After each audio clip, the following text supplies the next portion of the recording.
بسم اللہ الرحمن الرحیم شروع اللہ کے نام سے جو بڑا مہربان نہایت رحم والا ہے۔ هل اتاك حدیث الغاشیہ وجوہ یومئذ خاشعہ عاملة ناصبہ۔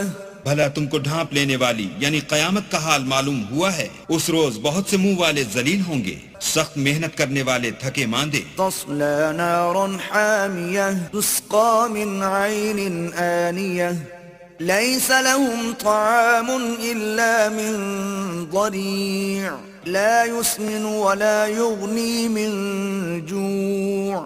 دہکتی آگ میں داخل ہوں گے، ایک کھولتے ہوئے چشمے کا ان کو پانی پلایا جائے گا، اور خاردار جھاڑ کے سوا ان کے لیے کوئی کھانا نہیں ہوگا جو نہ فربہی لائے نہ بھوک میں کچھ کام آئے۔ وجوہ یومئذ ناعمہ لسعیها راضیہ فی جنت عالیہ لا تسمع فیہا لاغیہ۔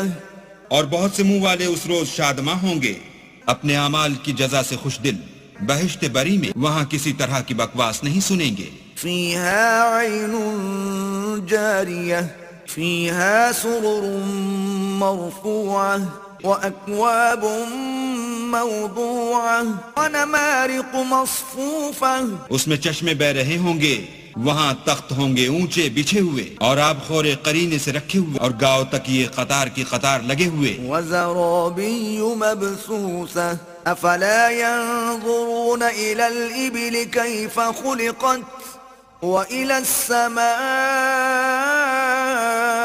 كيف رفعت وإلى الجبال كيف نصبت۔ اور نفیس مسندیں بچھی ہوئیں، یہ لوگ اونٹوں کی طرف نہیں دیکھتے کہ کیسے عجیب پیدا کیے گئے ہیں، اور آسمان کی طرف کہ کیسا بلند کیا گیا ہے، اور پہاڑوں کی طرف کہ کس طرح کھڑے کیے گئے ہیں۔ وإلى الأرض كيف سطحت فذكر إنما أنت مذكر لست عليهم بمسيطر إلا من تولى وكفر۔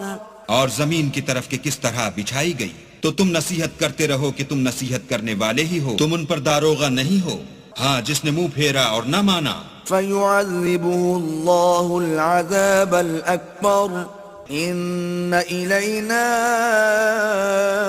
إيابهم ثم إن علينا حسابهم۔